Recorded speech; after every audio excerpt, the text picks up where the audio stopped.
Hey everyone, and welcome to today's Explainer. Today, we're diving into something practically invisible to the average person, but absolutely massive. We're talking about a multi-million-dollar hidden industry that is quite literally powering the future of robotics. It's an entire ecosystem completely dedicated to fueling what we call embodied intelligence. Yep, we're talking about the vast, highly complex, and honestly fascinating world of the robot data ecosystem. But before we get into the massive infrastructure behind all of this, let me just ask you, why aren't highly intelligent robots everywhere yet? I mean, really, why aren't they cooking our meals, folding our laundry, or just totally running complex factory floors autonomously? Well, a super common misconception is that the holdup is physical. We kind of tend to think we're just waiting on better mechanical parts, right? Like more agile motors, smoother reducers, or stronger materials. But the truth? The physical hardware is actually already incredible. Okay, let's dive into this. Because the real bottleneck, it isn't the physical body of the robot at all. It's the brain. And right now, well, those brains are literally starving. The absolute true dilemma constraining robotic development today is a massive, critical shortage of specialized, professional, multimodal robot data. Without the right data to actually learn from, even the absolute most advanced cutting-edge hardware is essentially just a very, very expensive paperweight. So here's our roadmap for today. We'll hit 1, the robot data dilemma, 2, solving the data shortage, 3, processing at massive scale, 4, the cost of robot intelligence, and finally, 5, the future open ecosystem. All right, let's jump right into section 1, the robot data dilemma. The contrast we're looking at here is pretty stark. On the left side, we've got general AI data, the large language models we're all using every day. They're mostly trained by just reading the internet. We're talking billions of pages of text and static images that are super easy to scrape from the web. But on the right side, embodied robot data is a whole different beast. A robot operating in the physical world needs multimodal data. It needs visual input, tactile feedback, linguistic commands, laser radar, the whole shebang. And more importantly, all of those separate data streams have to be precisely aligned in space and time to actually simulate a real-world interaction accurately. Now, what's really interesting about this slide is that massive number in the center, 2 million. Across all the major public datasets available right now, like Meta's Habitat with its 3D environments or Google DeepMind's OpenX embodiment, the entire industry currently has less than 2 million known data trajectories to work with. And honestly, these datasets are fragmented. They're mostly concentrated on fixed robot forms, like mechanical arms, and they completely lack unified standards. And here is the scale shock. To successfully train large-scale, versatile, general-purpose robot models, the industry doesn't just need 2 million trajectories. It requires a baseline of 100 million. Yeah, 100 million. That means we're looking at a 98 million trajectory gap. That is an absolute chasm between where the technology is right now and where it needs to be to actually work. Which brings us to section 2, solving the data shortage. How do we actually bridge that massive gap? So the crucial point is that to make all this data universally useful, the industry has to break reality down into a digestible format. They do this by standardizing environments and tasks into what they call meta-objects, meta-actions, and meta-scenes. Think of it like creating the basic alphabet for robot learning. Without it, expecting a robot to learn a brand new physical task is kind of like asking a human to cook a gourmet meal blindfolded. By abstracting an environment, say a kitchen, into semantically annotated meta-scenes and breaking down a task into meta-actions like trajectory reconstruction, data collected by one type of robot can suddenly be understood and used by a completely different robot in a totally different scenario. It's a real game changer. To actually gather this highly structured data, the industry is relying on 3 main methods right now. First up is refining existing public data through customized algorithms, basically filtering out the noise. Second is large-scale crawling, utilizing global Web3 networks to gather multimodal data. But the third method? Well, this is where things get truly sci-fi. Custom data factories. Facilities like the Hong Kong laboratory are physically building specialized, high-precision environments. Imagine a totally mock retail store, fully outfitted with infrared, high-precision indoor positioning and HD video, just to capture a robot's closed-loop task, everything from greeting a customer to processing a payment.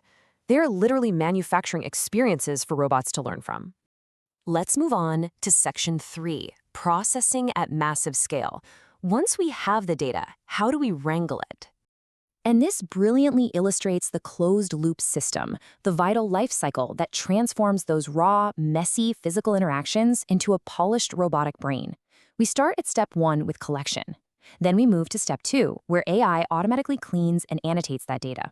Next is step 3, where we computationally augment the data to expand its diversity. And finally, step 4, deploying it straight into the model. This continuous flowing loop allows for super rapid iterative optimization. But driving that closed-loop system requires some seriously heavy-duty technology. You can't exactly drop all this into a standard spreadsheet, right? The industry is standardizing storage using protobuf serialization to make absolutely sure the visual and tactile data perfectly align. They're using AI to generate what are called affordance heat maps, which basically automatically mark exactly where a robot should interact with an object. And to manage these massive data lakes, they're utilizing incredibly powerful tools like Spark in-memory databases and massive 10,000-card distributed computing clusters just to filter, simulate, and train. All right, section 4, the cost of robot intelligence. Let's look at the financial reality of all this. To ground this whole technology in market reality, just take a look at the rapid growth metrics driving this space. The global AI training, preparation, and management market is absolutely booming. It's projected to hit a massive $11 billion by 2027. And the robot market itself is slated to attract $300 million in 2025 alone. Now, you might be wondering, why does an $11 billion market matter to us? Because you're looking at the invisible infrastructure of the future. This is the massive financial momentum required to finally bring intelligent robots out of the research labs and into our everyday lives. But where exactly is all that money going? Well, if we break down the staggering collection bill just to capture 50 million data trajectories annually, it reveals a huge price tag. On the low end, manual motion capture data costs around $3.4 million. Actually, using standard robot platforms like Aloha to gather the data pushes the cost up to $6 million. And extracting it from public data, that can cost upwards of $10 million depending on the volume. If an enterprise wants to scale up to, say, 500 million trajectories over 3 years, and you factor in R&D and operations, they're looking at a jaw-dropping total investment of $230 million. Because those costs and complexities are just so incredibly high, a distinct competitive landscape has started to emerge. The industry has effectively split in two. Overseas enterprises are largely focusing on the software side of things, so SaaS, cloud APIs, and data synthesis tools provided by companies like RoboFlow and Labelbox. Meanwhile, domestic enterprises are handling the physical heavy lifting. Companies like Panyujuan are intensely focused on custom data collection factories, standardized hardware supply, and full-service training hosting. This brings us to our final section, Section 5, the future open ecosystem. Now, it's super important to acknowledge that the road ahead is still pretty steep. The industry must conquer 3 major hurdles before this goes mainstream. First up is standardization. The lack of unified formats for multimodal alignment is severely hindering data reuse right now. Second is cost control. Currently, smaller research institutions and medium-sized enterprises are just entirely priced out of high-quality data. And third is scene complexity. Let's face it, the real world is chaotic, unpredictable, requiring these models to become vastly more adaptable than they currently are in a perfectly controlled factory setting. Let's move to and see how this builds into the ultimate goal. To overcome these hurdles, the industry's ultimate vision is to create a fully standardized open data ecosystem. Basically, they want to build the Hugging Face plus ImageNet of professional robot data. Imagine a universal, community-driven platform where datasets, standard robotic models, and semantic annotations are just shared globally.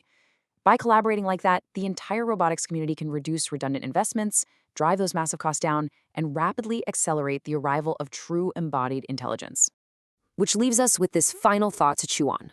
Right now, billions of dollars and thousands of brilliant engineers are actively working to build the memories, actions, and brains that are going to power the next generation of robots. As the cost of gathering this multimodal data inevitably drops, and as these open ecosystems really flourish, that 100 million trajectory gap is going to close. And when it does, how soon will these highly trained models step out of the custom data factory and directly into our homes? The groundwork is literally being laid right now. Thank you so much for joining me on this explainer, and definitely keep an eye on this space because the robotic brain evolution is happening way faster than you think.